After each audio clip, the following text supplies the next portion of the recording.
I'm Miss Kim, the Art Link instructor at the Music Connection, and I'm so excited to teach you today's project, Watercolor Wildflower Bookmarks. What you will be needing is watercolor paper. It doesn't have to be this big.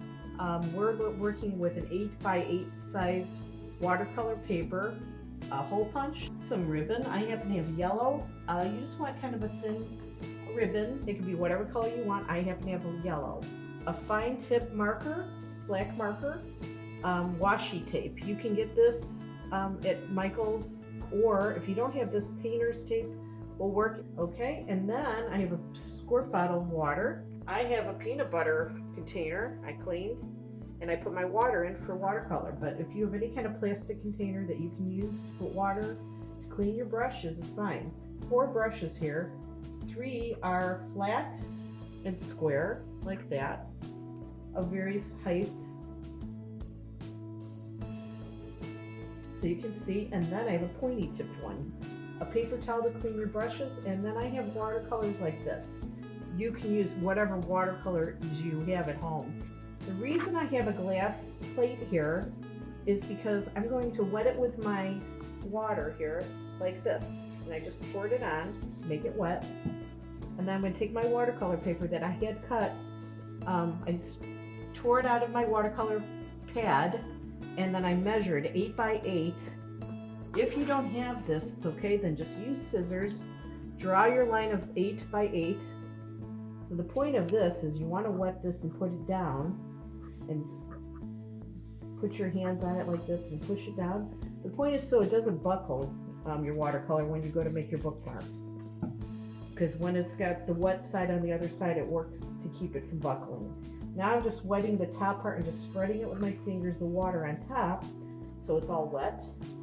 And I am going to take a paper towel and just kind of dry the sides of the glass here, because I'm going to put the washi tape to hold my paper down. And it just looks like this. What you want to do, you want to make sure that glass is a little bit dry, and then you're going to just go across and tape it down so it's touching the paper and the glass. And then you can just simply tear it with your finger like that.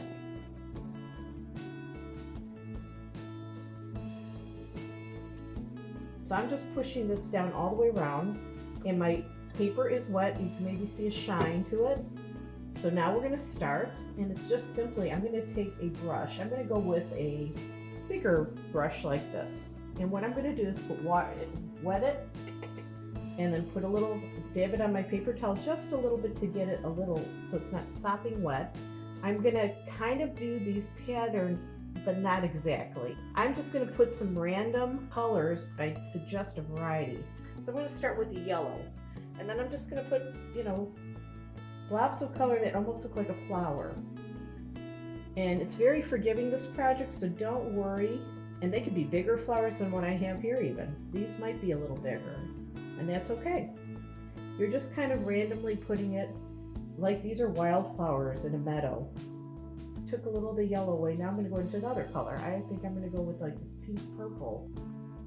And I'm going to go in the corner here like I did here, and just kind of create that effect of a flower. And I might want to get more color and just get it in there, and then I can just make like petals, kind of random shape. You don't have to think about it, just kind of think, kind of like a flower. Okay? And there's no right or wrong really with this. If I want it deeper, I add more color and just keep going on. But you don't want to do it too many times, because then you're rubbing it, and it'll cause some pilling. Then I'm going to go back in and get more color, and I'm going to come over here and just kind of create a random flower shape again. I'm going to go with a different size brush. I think I'm going to go with the smaller one, and I'm going to wet it, just damp it a little, and then I'm going to go with a purple. Pick whatever colors you like.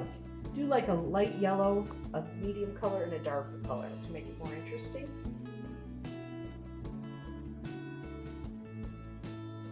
Now I'm going to go ahead and maybe use this brush for some greenery.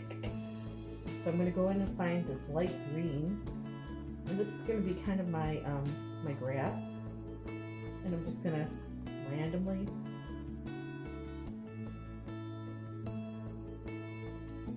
And then I might go for a darker green. And then I'm going to take the dark green with a flat brush and start making like a little stem for these wildflowers. And just kind of shoot these lines down.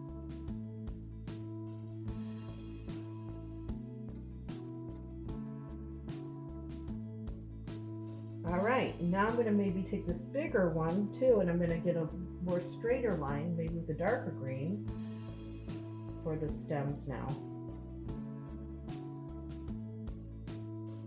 All right, then I have another brush and I'm going to wet it, and I'm going to get a pretty blue sky going. I'm going to go with a nice light bright blue like I have here, and I'm just going to kind of put some more water and just kind of blend it on an angle like the wind's blowing.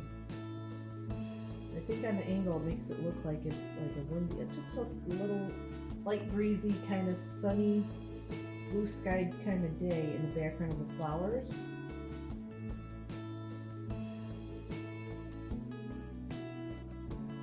So we would let this dry. So what I did was I measured 2 inches and I marked it on the paper.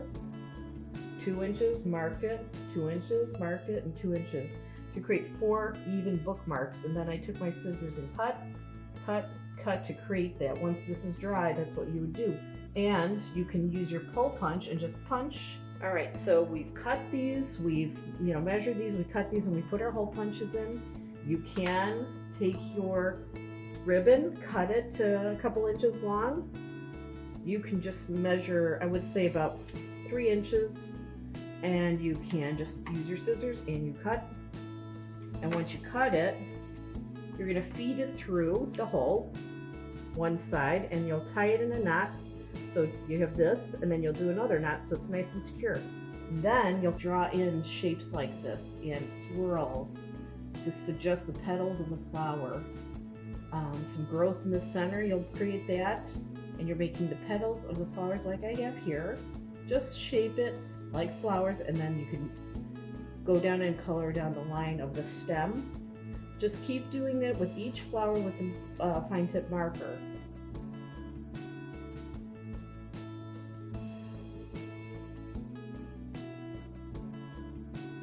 So see how that can be a picture. You don't even have to punch the holes or put ribbon. It could just be a picture. You could just keep it like that.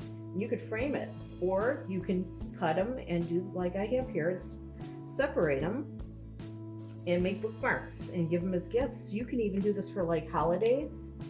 This would be nice for like the springtime or on Easter, or say change the colors and the designs and make it for a Christmas gift. So you buy a nice little book and a bookmark for somebody. That's kind of nice. So just to give you an idea, and you can even write on the back like a nice message or a fun quote. Whenever I had all these drawn out like I have here, and I've cut this after I measured, I did use scissors to cut all the way this white here and up here and down here. Have a great day, and remember, be happy and keep creating. This is Miss Kim signing off. Bye.